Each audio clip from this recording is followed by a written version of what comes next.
Þetta er verkefni 3 í Word á blaðsíðu C6. Ég er búin að setja haus og fót á skjalið, en það sem þið eigið að gera er að þið eigið að bæta inn táknum sem er ekki á lyklaborðinu. Ég ætla að byrja hér á að smella fyrir framan þ og opna gæsalappir.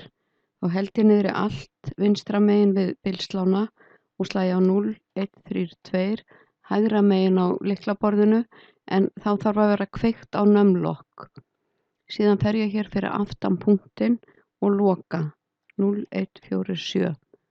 Þá koma gæsalappir niðri og gæsalappir uppi. Það eru opnast eins og 99 og lokast eins og 66. Þið setjið svo aðrar gæsalappir eins og er sýnt í bókinni. Þið þurfið ekki að feitletra það, sem sagt táknin, gæsalappirnar eða önnur tákn, en það er bara til að þið sjáið strax hvaða stafi vantar inn í.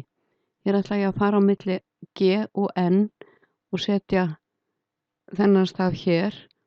Þannig að ég held niðri allt 0, 2, 2, 8 og sleppi og þá kemur stafurinn.